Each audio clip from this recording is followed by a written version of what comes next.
মুভির শুরুতেই আমরা একটি মেয়েকে দেখতে পাই, তার নাম নিডি, এবং সে একটা পাগলাগারোতে বন্দী ছিল।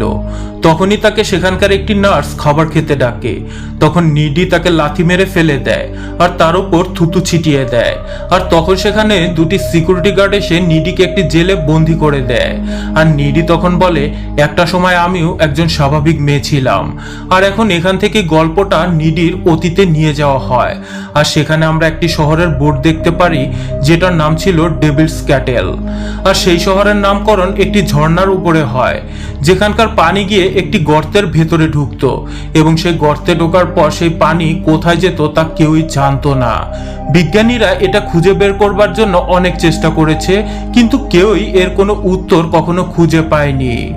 এরপরেই আমরা জেনিফার নামে একটি মেয়েকে দেখতে পাই, যে তার কলেজে সব থেকে সুন্দরী এবং সব থেকে কনফিডেন্ট মেয়ে ছিল। কিন্তু নিডি তার একদম বিপরীত ছিল। নিডি আর জেনিফার বেস্ট ফ্রেন্ড ছিল। নিডির একটা বয়ফ্রেন্ড ছিল, কিন্তু তার বয়ফ্রেন্ড বেশিরভাগ সময় জেনিফারের সাথেই সময় কাটাতো। একদিন জেনিফার নিডিকে একটা নাইট ক্লাবে যাওয়ার জন্য বলে, আর নিডি তাতে রাজিও হয়ে যায়। কিন্তু নিডির বয়ফ্রেন্ড চিপ তার নাইট ক্লাবে যাওয়ার বিষয়টা একদমই পছন্দ করে না। এরপরেই তারা সেই ক্লাবে গিয়ে পৌঁছায় এবং তারা সেখানকার কিছু লোকদের সাথে কথা বলতে শুরু করে। তখনই জেনিফারের সাথে একটি ছেলের আলাপ হয় যে সেখানে গান গাচ্ছিল। তার নাম ছিল নিকোলাই। জেনিফার তার সাথে কথা বলতে শুরু করে এবং তাকে একটি ড্রিঙ্কসের জন্য জিজ্ঞেস করে।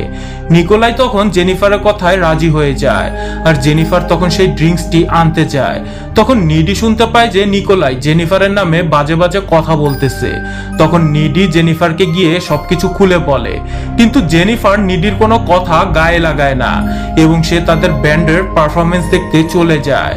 তার কিছুক্ষণ পরেই দেখা যায় সেই ক্লাবে আগুন ধরে যায় এবং সেখানকার সব লোকেরা দৌড়াদৌড়ি করতে শুরু করে দেয়। তখন নিডি আর জেনিফার বাথরুমের জানালা দিয়ে সেখান থেকে বের হয়ে যায়, আর বাহিরে বের হয়ে তারা খেয়াল করে ক্লাবটা পুরোপুরি জ্বলে গেছে। তখনই তাদের কাছে নিকোলাই আসে এবং জেনিফারকে তাদের সাথে কোথাও যেতে বলে। তখন নিডি জেনিফারকে তাদের সাথে যেতে বারণ করে, কিন্তু জেনিফার তাদের সাথে যেতে থাকে। তবে এই বিষয়টা নিডি একদমই পছন্দ করতেছিল না, কারণ জেনিফার কোনো অজানা ব্যান্ডের মেম্বারদের সাথে চলে যাচ্ছে, আর নিডির নিকোলাইয়ের উপর একেবারেই ভরসা ছিল না। তখন নিডি তার বয়ফ্রেন্ড চিপকে কল করে সেই সব কথা বলে দেয়, কারণ নিডি অনেক ঘাবড়েছিল আর ভয় পাচ্ছিল যাতে জেনিফারের কোনো ক্ষতি না হয়ে যায়। নিডি বাড়িতে ফেরার পর কেউ তার বাড়ির কলিং বেল বাজায় এবং নিডি বাড়ির দরজা খুলে কাউকে দেখতে পায় না। তারপর নিডি দরজা বন্ধ করে উপরে উঠতেই যাচ্ছিল। ঠিক তখনই সে খেয়াল করে তার ঘরের ভেতর থেকে কিছু অদ্ভুত আওয়াজ আসতেছে, এবং সেখানে গিয়ে সে দেখে সেখানে জেনিফার রয়েছে এবং তার সারা শরীর রক্তে রাঙা, এবং সে নিডির দিকে তাকিয়ে একটি বিদকুটে হাসি হাসছিল। সে ফ্রিজ থেকে কাঁচা মাংস বের করে খেতে থাকে। জেনিফার তখন মুখ থেকে জন্তুদের মতো শব্দও করছিল, আর হঠাৎ তার মুখ থেকে কালো অদ্ভুত কিছু বের হতে থাকে এবং তারপর সে নিডির বাড়ি থেকে বের হয়ে যায়। এর পরের দিনে দেখা যায় নিডি বসে বসে জেনিফারের কথাই ভাবছিল, এবং তখনই সেখানে জেনিফার চলে আসে এবং সে একদম আগের মতোই স্বাভাবিক দেখতে ছিল। তখন নিডি জেনিফারকে তার আগের দিন রাতের কথা জিজ্ঞেস করে, আর তখনই ক্লাসে তাদের প্রফেসর চলে আসে এবং আগের দিন রাতে যারা মারা গিয়েছিল তাদের কথা বলতে শুরু করে। তখন জেনিফার সেসব শুনে হাসতে শুরু করে। ক্লাস শেষে নিডি তার বয়ফ্রেন্ড চিপকে জেনিফারের সব অদ্ভুত কার্যকলাপের কথা বলতে থাকে। তারপরে আমরা মাঠে ওই স্কুলের ফুটবল টিমের ক্যাপ্টেন জোনাসকে দেখতে পাই, যে তার বন্ধুদের হারিয়ে খুবই দুঃখী ছিল। তখনই সেখানে জেনিফার চলে আসে, আর সে তার কথার জালে ফাঁসিয়ে জোনাসকে জঙ্গলে নিয়ে যায়। এরপর জেনিফার জোনাসের সাথে ইন্টিমেট হতে শুরু করে, আর সেখানে জঙ্গলের অনেক জন্তুরা এসে তাদেরকে দেখতে থাকে। এসব কিছু দেখে জোনাসের অনেক অবাক লাগছিল। ঠিক তখনই জেনিফারের মুখ একটি ভয়ঙ্কর জন্তুর মতো খুলে যায় এবং সে এসে জোনাসকে কামড়ে খেয়ে ফেলে।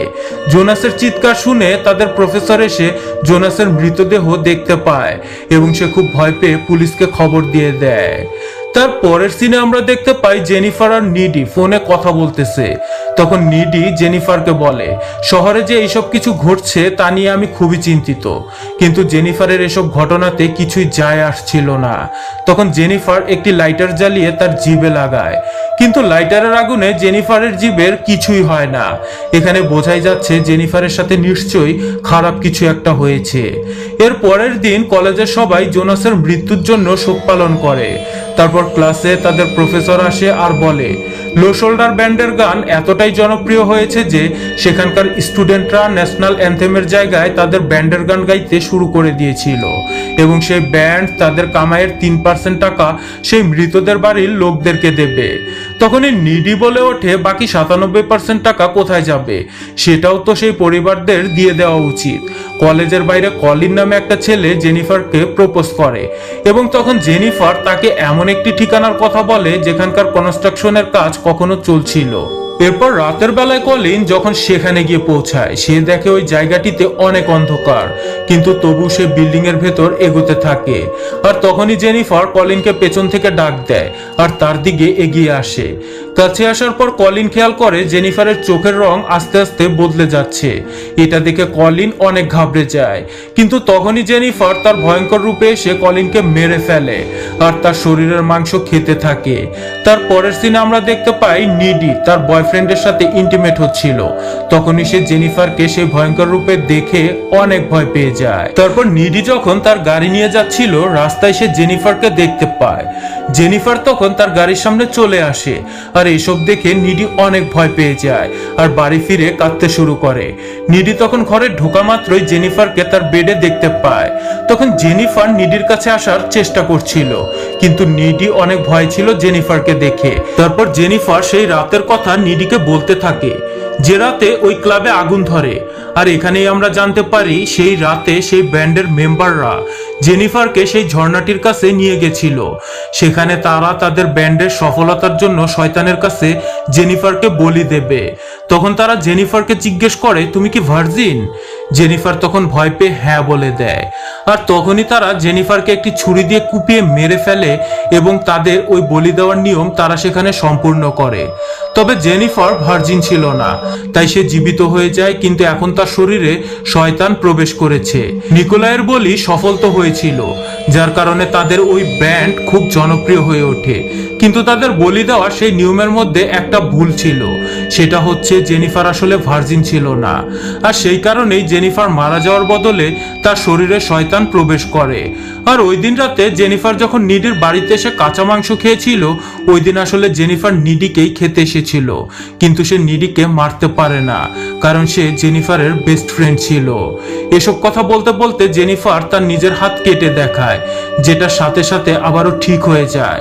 আর এসব কিছু দেখে নিডি খুবই ভয় পেয়ে যায় আর জেনিফারকে এখান থেকে চলে যেতে বলে।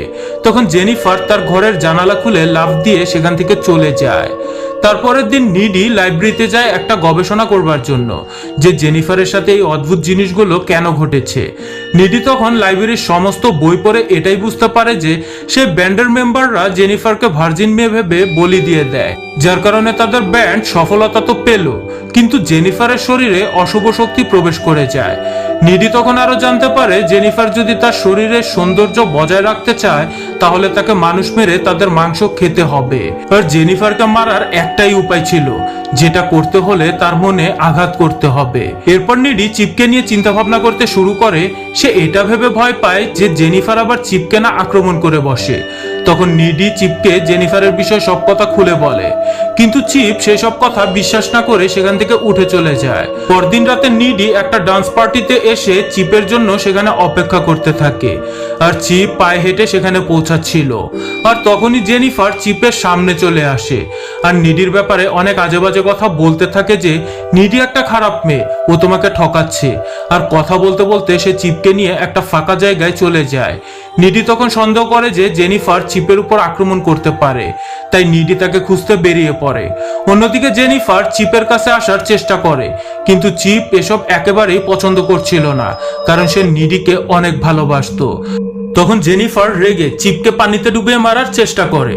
তারপর সেখানে নিডি এসে পৌঁছায়, কিন্তু জেনিফার তাদের দুজনের উপরেই আক্রমণ করে, যার ফলে চিপ সেখানেই মারা যায় আর জেনিফার সেখান থেকে পালিয়ে যায়। চিপের মৃত্যুর কারণে নিডি অনেক ভেঙে পড়ে আর সে অনেক কাঁদতে থাকে। তারপরে নিডি জেনিফারের বাড়িতে গিয়ে তার উপর আক্রমণ করে। তখন তাদের দুজনের মাঝে মারামারি শুরু হয়ে যায়।